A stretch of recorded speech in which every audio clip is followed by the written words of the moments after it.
നമസ്കാരം. ഫുക്രിയിലേക്ക് സ്വാഗതം. ഇന്ന് കേപ്പ് വെർദെക്കെതിരെ അർജൻറ്റീന കഷ്ടിച്ച് കടന്നുകൂടുകയായിരുന്നു പ്രീ ക്വാർട്ടറിലേക്ക്. അവരെ സംബന്ധിച്ചിടത്തോളം കളിയിൽ ഒരുപാട് പാകപ്പിഴവുകൾ, അത് ഡിഫൻസിലായാലും മിഡ്ഫീൽഡിലായാലും അറ്റാക്കിംഗ് ഫൈനൽ തേർഡിലായാലും അധികം പന്തൊന്നും അങ്ങോട്ട് എത്തിയില്ല എന്നുള്ളതാണ് യാഥാർത്ഥ്യം. ഫൈനൽ തേർഡിനെ സംബന്ധിച്ചിടത്തോളം നിരന്തരം പന്തുകൾ എത്തിക്കുന്ന രീതിയിൽ ബ്രസീൽ ജപ്പാനെതിരെ കളിച്ച രണ്ടാം പകുതിയിൽ കളിച്ച ആ ഒരു നിലയിലേക്ക് അർജൻറ്റീന വന്നില്ല.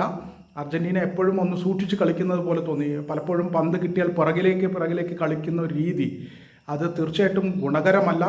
മറ്റൊന്ന്, മെസ്സിയെ മാത്രം ആശ്രയിച്ച് കളിക്കുന്നു എന്നുള്ളതാണ്. ഏത് മുന്നേറ്റത്തിൽ ആർക്ക് പന്ത് കിട്ടിയാലും അത് മെസ്സിയിലേക്ക് എത്തിക്കാനാണ് ശ്രമിക്കുന്നത്. അത് പലപ്പോഴും അവനവൻ അടിക്കേണ്ട പന്താണ്, അല്ലെങ്കിൽ ഗോളിലേക്ക് ഷോട്ട് പായിക്കേണ്ടതാണ് മെസ്സിക്ക് ഇട്ട് കൊടുക്കുന്നത്. അത് തീർച്ചയായിട്ടും ഗുണം ചെയ്യില്ല. ഇത് മനസ്സിലാക്കിയത് കൊണ്ടായിരിക്കണം ലിസാൻഡ്രോ മാർട്ടിനസ് ആണ് രണ്ടാമത്തെ അർജൻറ്റീനയുടെ ഗോൾ അടിച്ചത്. മൂന്നാമത്തെ ഗോള് അർജൻറ്റീനിയൻ പ്രതിരോധ നിര താരത്തിൻ്റെ ഹെഡർ, അത് കേപ്പ് വെർദൻ പ്രതിരോധ നിര കളിക്കാരനെ ഷോൾഡറിൽ തട്ടി ഗോളാവുകയായിരുന്നു. അതൊരു ഓൺ ഗോൾ, അതായത് സെൽഫ് ഗോളായിട്ടാണ് പരിഗണിച്ചത്. എന്തായാലും രണ്ടും മെസ്സി അല്ല അടിച്ചത് എന്നുകൂടി ശ്രദ്ധിക്കണം.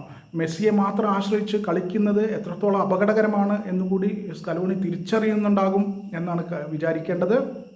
കാരണം മെസ്സിയെ പ്രതിരോധിച്ചാൽ പിന്നെ അർജൻറ്റീന തീർന്നു എന്ന നിലയിലേക്കുള്ള ഒരു സന്ദേശം എതിരാളികൾക്ക് കൊടുക്കുന്നത് ഒട്ടും ഗുണകരമല്ല.